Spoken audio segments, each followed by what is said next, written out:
Hello, I'm Solange Alfred. Welcome to the Hts Epoll. It's your opportunity to weigh in on the most pressing issues of the day. The recently concluded Summit of the Americas, which was held in California, attracted some criticism for the decision of the host country to exclude Nicaragua, Venezuela, and Cuba from the gathering. Some commentators stated that the governments of the region should have boycotted the summit on account of the exclusion of the three states, Cuba, Nicaragua, and Venezuela. They argue that the exclusion was divisive, unnecessary, and unproductive. Mexico did not attend because of the exclusion of the three states. So we ask, should the governments of the region have boycotted the Summit of the Americas because of the exclusion of Cuba, Nicaragua, and Venezuela? We tallied the numbers on our voting platforms, and here is how you voted. 50% said yes, and 50% said no. We also took to the streets to get your opinion, and here's what you had to say. Yes, they should have boycotted. They should have boycotted because such an important meeting and they did not invite the three other countries.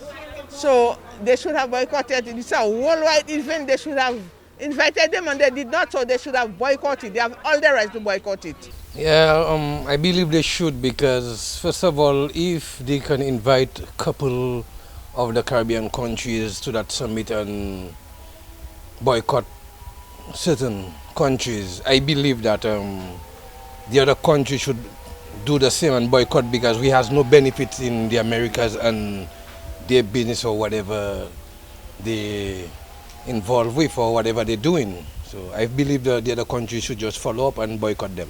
Yes, man, they should have boycotted the meeting because you don't know what happened. America think they're too big. They want to invite who they want to come to the meetings. So the rest of the countries shouldn't boycott that and don't go nowhere, man. No, I don't believe, probably there's a reason why America didn't invite the countries that it didn't. That's why I feel they shouldn't have followed Ralph Gonzalez and Mexico.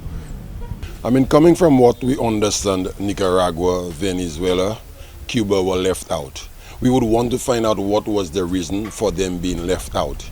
If there is not sufficient justification by the authorities, then the Caribbean leaders would have needed to take a decision. But on the other side, you also need to ensure that you stand in solidarity with your brothers. So, for instance, if Papa Gonzalez from St. Vincent decided that he would have boycotted, there had to be some unanimous, well, not necessarily unanimous, but there should have been a discussion between the Caribbean leaders as to what the justification is. If they do not find that justification has substantial basis, I believe they could have stand in solidarity with the rest of the brothers and sisters in the Caribbean. The United States, I should say, is always using the bully tactic, I mean, if we want unity in the world, why are you taking out some of those in the Americas and want to pick and choose people that, cherry picking those that you favor and those that side with you? That is not how we're going to get a unity in the world. America need to stop that trying to take over countries and ruling countries, changing governments and these things there.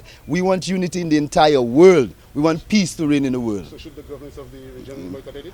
Every single country, every single island, every single government in the region should boycott this. I suppose each government know what they get or what the benefits are going or abstaining. So whoever went weighed the pros and the cons and did what they thought was necessary. I don't believe so, but what they should have done is to attend and make their position clear to the United Nations or to the Summit of the Americas as to why it is that they are not having Venezuela and Cuba and Nicaragua to attend. So that's what they should have made their position clear, because what I'm saying to you, we're dealing with the world and the region, you understand me? It's high time we stop trying to dictate to people who should they associate with or what they should become. You understand me?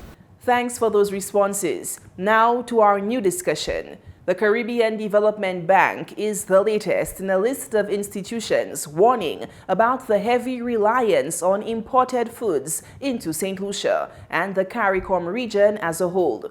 Only 3 members of the CARICOM, namely Haiti, Belize, and Guyana, consume more local than imported foods. The high cost of the food import bill is having a serious negative impact on the economies of the member states of the region. The situation is made worse by the unavailability of some imported food products because of disruptions to international trade.